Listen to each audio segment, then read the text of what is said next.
Hello and welcome to Talking About It. I'm John Griffith. Cara Kilduff is, as per usual, stuck on the 7 train, and she'll be joining us somewhere in the middle of the show. Hopefully she'll be here momentarily, and someone will be able to get her from the magic lobby that is seriously locked up. And again, you're watching Talking About It. Tonight we are discussing something that I've wanted to discuss on the show for quite a while. It's an issue that has been going on for a long time, and surprisingly to many, I'm sure, is still to this day going on at a level that it should not be, in my opinion. And we're talking about HIV criminalization, and I have 2 very special guests who I'm just going to ask to introduce themselves to you one at a time. If you want to introduce yourself to the audience.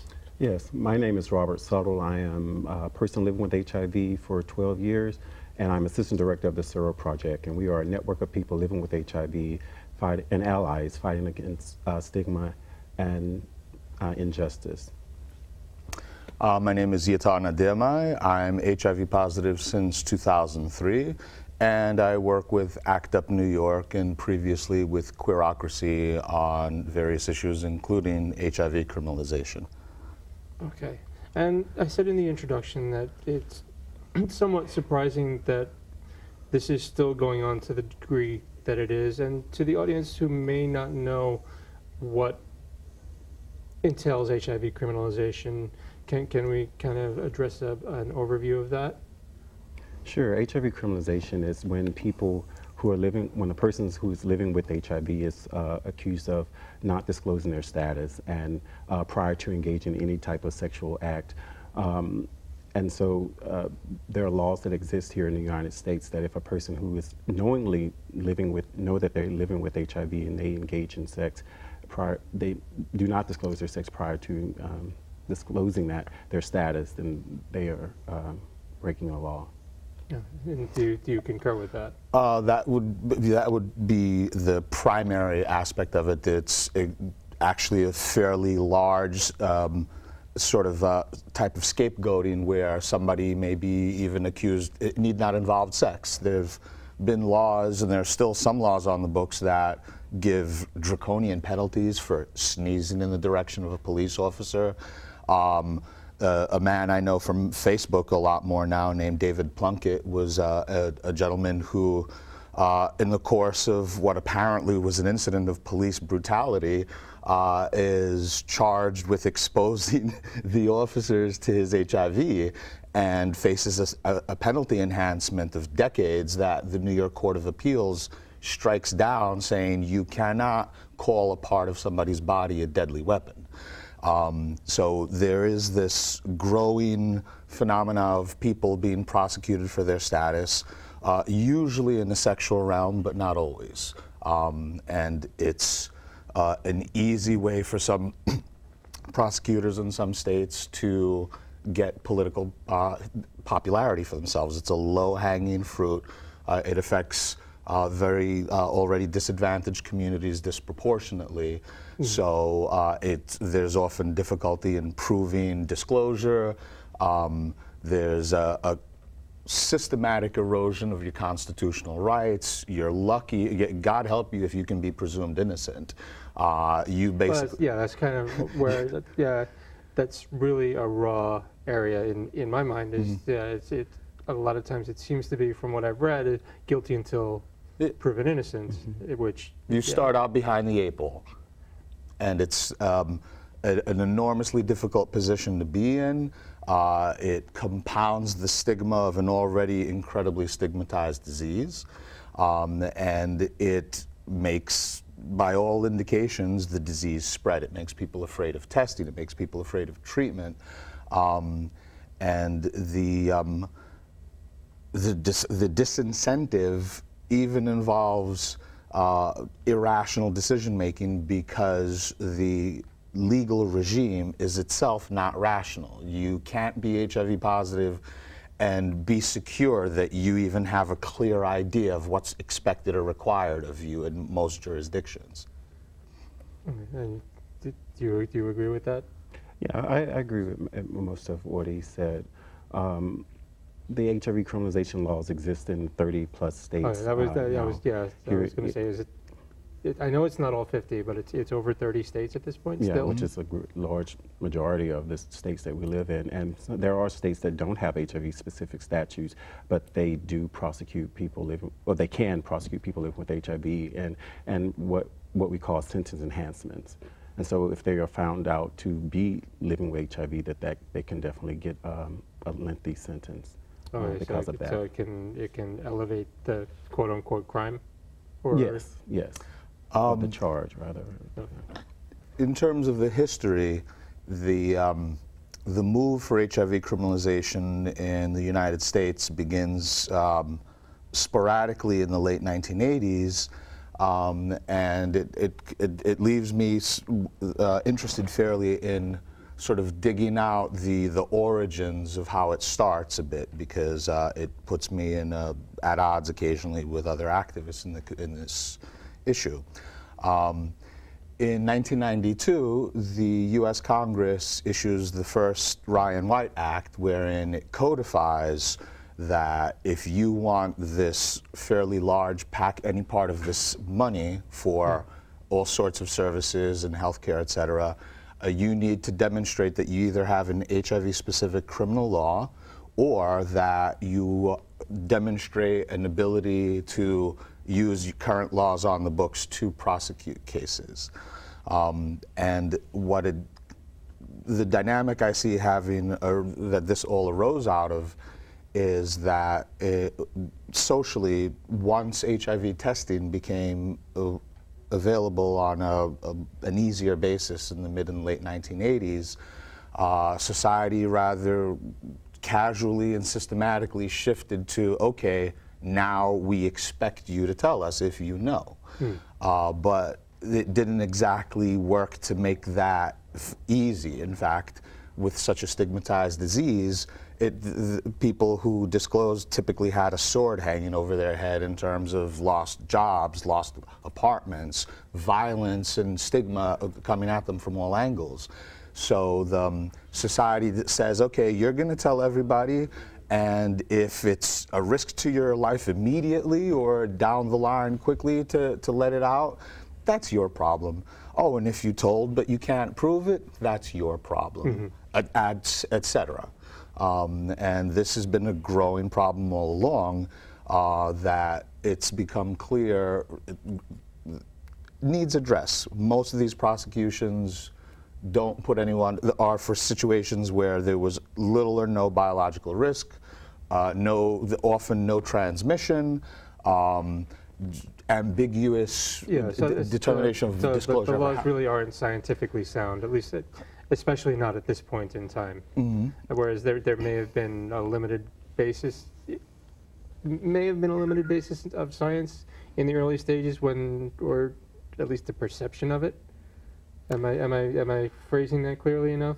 The issue kind of comes down to what's the role of criminal law in civilization and society, and particularly in a healthcare setting, how useful is criminal prosecution? And I've noted and believe for myself that the consensus point that most people, most reasonable people can agree on, is that if there's genuinely intentional transmission, and criminal intent is, particularly in something like I want to pass my disease on, is actually a very difficult thing to prove if you follow the American system of justice like you're supposed to, which HIV positive people start out disadvantaged at accessing. But if you can truly prove intentional transmission, intent to harm, and the harm actually occurred, there is a place where most people, I find, feel that there is a role for criminal law. But that's a very tiny zone, and most prosecutions ridiculously fail that standard. They're just witch hunts. Well, and at what point are adults expected to make adult decisions about their own sexual well-being and take responsibility for their own actions with their partners? If you're going to go on a hookup app and hook up with somebody and not ask the question, and then you're not on PrEP, or the person is not disclosing, at what point is somebody responsible for their own actions? Well, everyone should always be responsible for their own personal health. It's just unfortunate that the onus of responsibility has been shifted to the HIV positive person turn off my phone, I'm sorry. to disclose their status. What people are failing to understand is that it's not easy to disclose your status. You're not automatically given the skills to know how Right. to negotiate, to disclosing your status. And that's very difficult. I think it takes time for whether you are a newly diagnosed person or even someone who's been diagnosed for many years, people still struggle with disclosing their status. But the thing that the society I feel like is not really aware of is that, with the introduction of antiretroviral treatment back in '96 has totally changed things. People now living with HIV are able to live longer and are healthier. And so therefore, as we understand, based on studies that have been done, that those people that are on treatment that have suppressed viral load, they're less and have undetectable viral load, makes them less likely to transmit the virus. I mean, there are people who advocate that somebody who is undetectable plus somebody on PrEP is almost a zero risk for. There's not been one case that we are aware of that a person who has an undetectable viral load has actually transmitted the virus to someone else. Right, and I'm in your court with that, but I would never say impossible. And you didn't say that, and I'm not saying that you did, but I would never say that it's not possible. Right, there's a risk in everything, right. But for now, that has not been proven. Yeah. It's funny because bringing up the issue of undetectability points to multiple angles, multiple ways that there are a growth of, or a chasm in expectations and underlying expectations between HIV positive and HIV negative people. The HIV prevention begins in an activist community where long before the AIDS is identified as a virus, that there's a determination in the sexually liberationist communities in New York and San Francisco that we need to get ahead of this thing. Richard Berkowitz, one of the three authors, along with Michael Callan and Dr. Joseph Sonnabend, of what's often called the Bible of Safer Sex, How to Have Sex in an Epidemic, one approach, essentially defined what became the activist mantra of assume everybody's pos, assume everybody's infected with everything, protect yourself at all points, own your status. And yet, once HIV testing comes along, the rest of society moves on from that, and they've never moved back. So there's an interesting study I've been referencing lately in my own work with ACT UP that Dr. Tim Frasca does from the New York State Psychiatric Institute about the ethical considerations between HIV positive and HIV negative men and issues such as disclosure.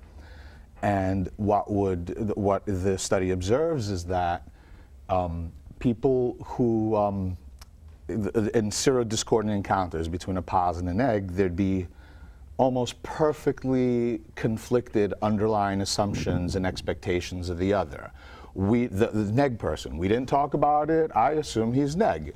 Be against the law. Of course he'd tell me.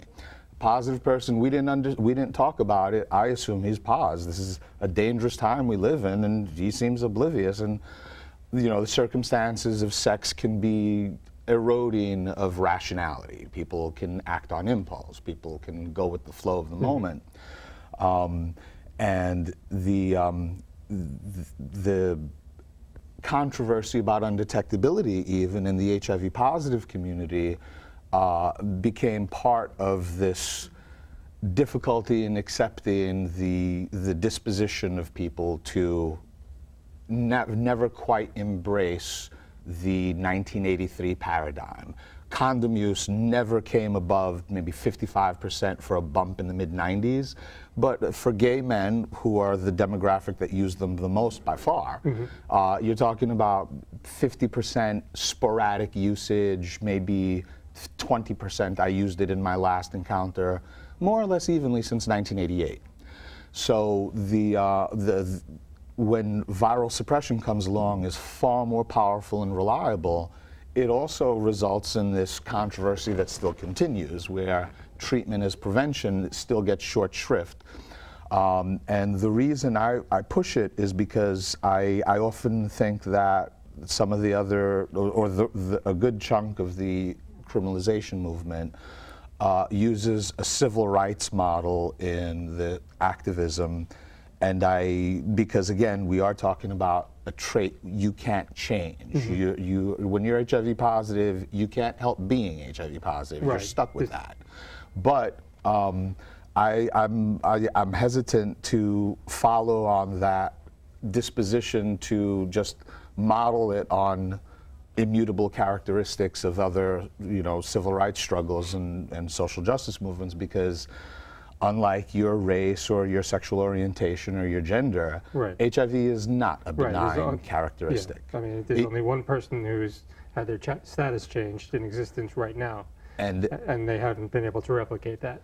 And exactly, and just as importantly, it is in the absence of treatment, one of the most fatal viruses ever known to our species. 99.7% fatal, including when you include people with 1 or 2 copies of the genes that Timothy Ray Brown was bequeathed in his bone marrow transplant.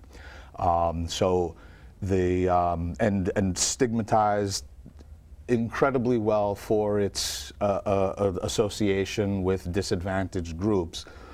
I've found that the terror, the straight terror that a disease that powerful brings in people needs to be diffused first before you can talk about, social justice struggles or how unfair something is. Because overwhelmingly, when I would meet with city council members in New York City as part of Queerocracy, when we wanted the city council to endorse California Representative Barbara Lee's Repeal HIV Discrimination Act, which is kind of unfortunately named, the first question that would come out sooner or later, or a stickling question would be, we're not talking about making it okay to intentionally infect people, right? That's not what's under discussion.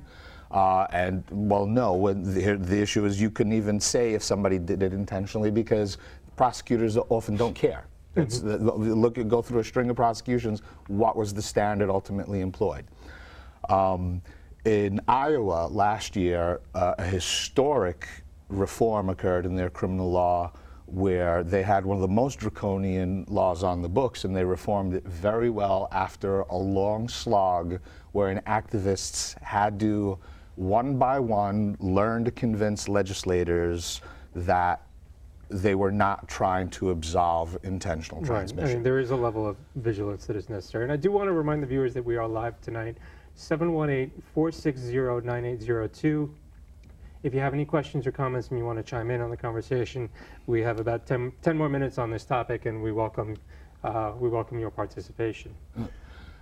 So the concern I have is that activists they assure lawmakers, and a consensus grows, and a very positive thing happens, wherein the national effort to reform HIV criminal laws gets a big break, gets its first big yes in hostile territory, with a unanimous vote from both houses of a Republican-controlled legislature and signed by a Republican governor. All of them back this thing.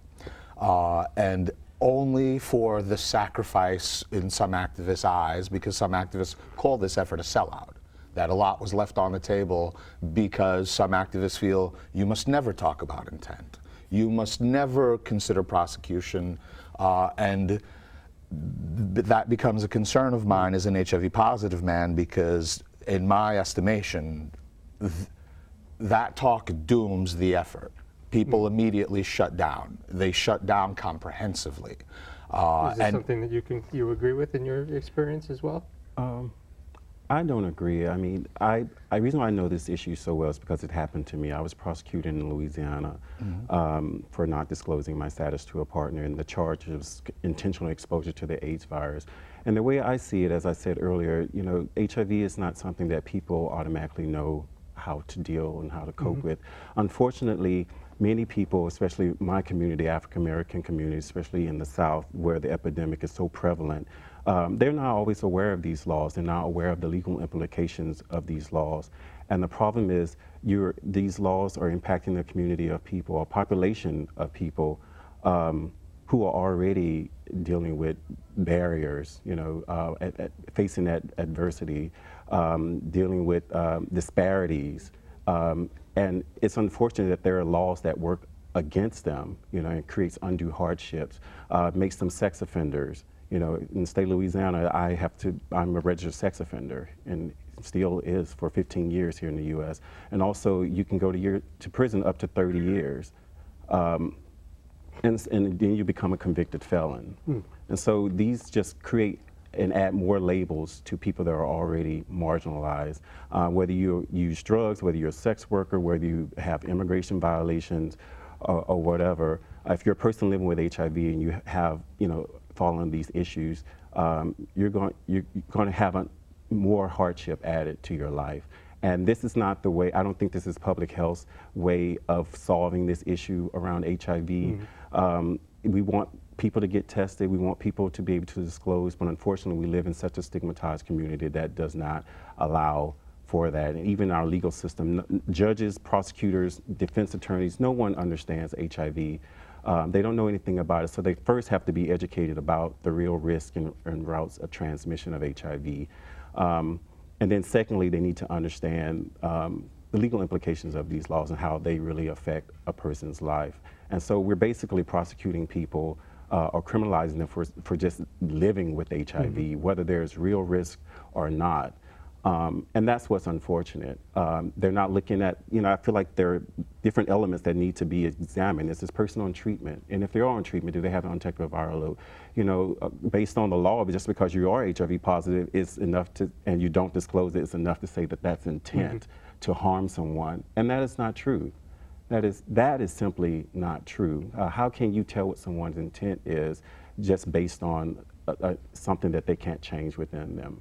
And I think that in itself is a very unjust way of dealing with this epidemic. And, you know, we can't do prevention and prosecute people at the same time. I mean, you gotta do one. And if we want to eradicate this epidemic, if we want to help people and support people living with HIV, then these laws are a barrier to doing that. They don't help. It puts fear in people to get tested, because once you're tested and you find out that you're positive, then who's to say that someone from your past could come up and say, oh, well, you didn't tell me, then they have grounds to prosecute you. So the only defense is if you don't know that you're HIV positive.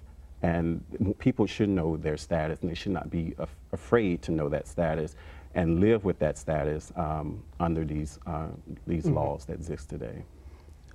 I'd frankly like to address the talking point that's often bandied by the rest of the movement, because it's a very dangerous one, this take the test and risk arrest mantra. I don't think it's a great shield to ultimately hide the argument of, because the argument ultimately becomes, should no one ever, under any circumstances, be prosecuted, no matter how much intent they've proven? If they've declared, I want to infect people, and established they genetically tested have in fact infected a number of people, there are activists who say it still doesn't matter, they should never be prosecuted, we got to abolish prisons. It's a long list of more abstract political goals. And in the face of that, I would note that the nation of France and the state of Wisconsin both have explored previously, as other jurisdictions surely will, the legal doctrine of, oh, you didn't get tested, but you should have known. You were so active and so reckless that you've put people at risk already, and we don't care that you didn't know. We think you were avoiding testing, and we'll prosecute you anyway. That's a dynamic that could very easily grow as well, because HIV is the first hyper-fatal transmissible illness that created modern healthcare activism is people living with it declared, we're not going into a cage, we're not going into quarantine.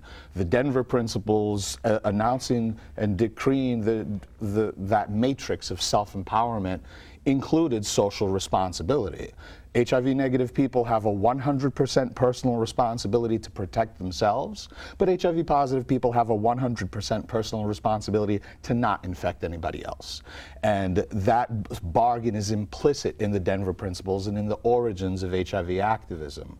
So as the Ebola scare demonstrated even in New York here a year ago, the ability for people to let go of rationality and behave with political panic when it comes to deadly illnesses that affect their most intimate relationships is profound. So simply telling society, oh, you didn't wear a condom with your wife for 30 years and she infected you, no, that's not, we're not blaming you as activists would want you. You didn't protect yourself all the time. You're supposed to trust no one. Society rejects that.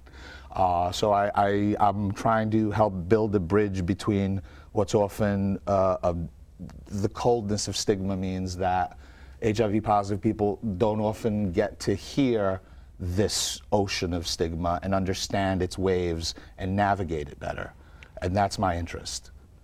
Well, I think it's important for people to understand, especially people living with HIV, is that we're not exempt from these laws. The law doesn't care about how you contracted your HIV. You know, I don't care if you're the most honest person to disclosing your status, you still can face prosecution. So, and accusation. Right. And accusation as well. And so I think all people living with HIV should definitely be alert and aware and understand that their lives can definitely be impacted by this. So no one's safe, no one is exempt. Correct. And I just find it problematic that there are people living with HIV who still support these laws or who still thinks that, you know, there is some relevance. None of us agree that another person should be infected with HIV. We're not saying that. It's just there is a great injustice in how we are looked at, you know, as criminals because we are living with HIV, and in how in our behaviors around that. A lot of people aren't clear with what behaviors put them in trouble with the law. Sero conducted a survey in July 2012, and the question was, what's the main reason you disclose? Most people live, and it was 2,000 people, with 3,000 respondents, but of that, 2,000 were people living with HIV, and they felt that it is ethical and moral to disclose their status. However, they don't agree that it should be a criminal offense. Right, and there are a lot of shades of gray. Cara is going to be joining us for the last couple minutes of this discussion now. There are a lot of shades of gray in this, and you obviously both have different approaches, and you're very well educated on the subject, and you come at it from different ways. And I think a lot of it is in educating the lawmakers and educating everybody. Public, absolutely. And another thing that we could probably spend a whole other half hour on that we don't exactly have time for today is, it's like, what about the person who doesn't know that they're positive and inadvertently, for lack of a better word, shares it with somebody? Where does that all come in? And you're just gonna have to come back. Glad. Call us back. We're glad. When I saw that you guys were going to be guests on the show, and I was reading over the talking points, I had no idea about any of this. Well, see, that is why we do it's education. A lot of education needed. It is on, but I think it's broken. No, but I was really surprised. I felt so ignorant. Looking at this, and I watched that short film online on YouTube, and I was just like, oh my God. Yes, and you're not alone. There are many people that aren't as fully aware, and so that's why with Sero we do this work to educate people just about the issue itself. There's also one thing that should be noted is, one additional thing is that just because states do not have an HIV-specific law, or just because you can get them to remove an HIV-specific law does not mean at all that an HIV positive person facing one of these witch hunt prosecutions is going to fare any better. One of the horrible truths about these kinds of laws is, for example, that Michael Johnson, convicted and sentenced to draconian 30 years just this July, the prosecution was actually exemplary. The two prosecutors behaved in note-perfect, machine-like fashion, and because the requirements of Missouri law weren't even that he passed the virus, and disclosure became the central issue. In a way that allowed prosecutors to just railroad through his public defender, who was already overloaded and was reported to run out crying. At one point, she broke down. Wow. The whole system is stacked against HIV positive people. On that, we certainly agree. Right, and you are both going to have to come back, because we could actually fill a whole hour on this again. And in the beginning of the year, I'd like to have you both back, and we can actually devote an entire hour to the topic, because there is so much more to discuss. And in the interim, where can people find out more information Well, you about can follow us on Twitter, the Sero Project, follow us on Facebook, and also we have a listserv where we talk about all things HIV related, and especially HIV criminalization. And so my name is Robert Suttle. You can follow me on Facebook and Twitter as well, but the Sero Project .com is also our website address. And yourself? And ACT UP New York, which is the AIDS Coalition to Unleash Power, a nonpartisan, diverse group of individuals united in anger and committed to ending the AIDS crisis, meets at the Lesbian and Gay Community Services Center, the center as they call it, at 208 West 13th Street, Manhattan, every Monday night at 7 p.m. We're very active in prevention also. We are resurgent. I am frankly the chief safer barebacking advocate, because we are in a different paradigm now where the most powerful HIV prevention is pharmaceutical and not barrier-based, but I'm actually also interested in seeing better condoms. So there's a strong prevention focus. We got New York State and the CDC to issue PrEP guidelines, and we want your help. Come on down. You can check us out on Facebook. I think our Twitter is a little inactive, but come on down to the center. Two groups with different methodologies with a common goal. And I really want to thank you both for representing so well. And we definitely have to have you back at the beginning of the year. Thank you. That'd be an honor, Jonathan. That'd be great. Gara, nice to meet you. Nice to meet you too. Never mind.